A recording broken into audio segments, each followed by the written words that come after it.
Time management sounds practical. Plan your day. Prioritize tasks. Use your time wisely. It feels adult, responsible, in control. If you could just manage your time better, everything else would fall into place. That idea is comforting, because it suggests the problem is simple. You just need a better system. But real life doesn't fail because you don't manage time. It fails because time is not what you actually control. You try to manage your time. You make schedules. You block hours. You organize tasks. Some days, it works. The plan feels smooth. The day unfolds as expected. Then another day arrives. Meetings run long. Messages interrupt. Energy drops unexpectedly. Something urgent appears. The plan doesn't break loudly. It becomes irrelevant. You move tasks to tomorrow, then to next week. And slowly, planning feels pointless. Not because you don't care, but because the plan cannot survive the day you actually live. The popular story is familiar. Successful people manage their time well. They wake up early. They schedule everything. They optimize every hour. If you struggle, you must be wasting time. Time management is framed as a personal skill, something you either master or fail at. It sounds reasonable, because time does matter. But the story ignores how time actually behaves in real life.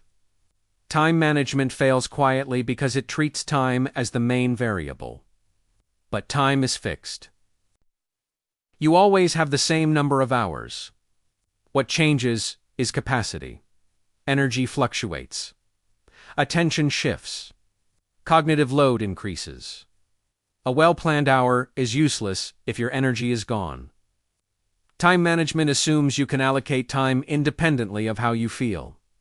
Real life doesn't work that way. Another hidden problem is fragmentation. Modern life breaks time into small, uneven pieces. Messages interrupt focus.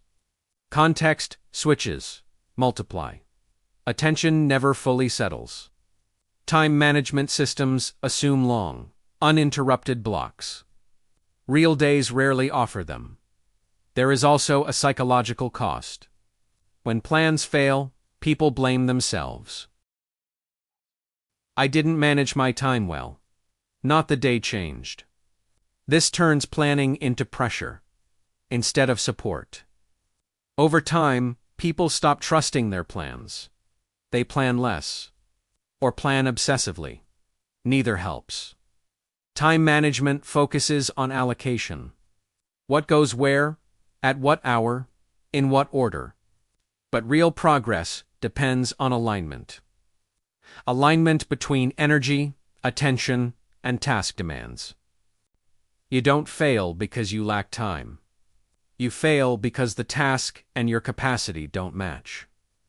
A better question than, how should I schedule this, is when does this actually fit? This reframes the problem. Time becomes secondary. Capacity becomes central. Capacity changes daily. Time does not. Systems that ignore capacity will always break. A better framework does not try to control time. It designs around capacity. It groups tasks by cognitive demand. It accepts uneven days. Instead of forcing balance, it allows asymmetry. Some days are for output. Some days are for maintenance. Some days are for recovery. Progress becomes responsive, not rigid. Planning shifts from hours to conditions. Not what will I do at 3 p.m., but what can I do when energy is low? What fits a fragmented day?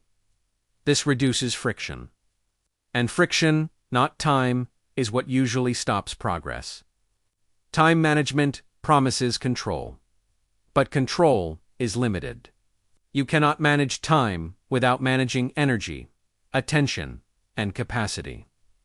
If your system depends on perfect days, it will always fail. If your system adapts to imperfect days, it can last. The goal is not to use time efficiently. It is to work with the life you actually have. Quietly, realistically, over time. If this helped you think more clearly, you'll probably enjoy the next essay.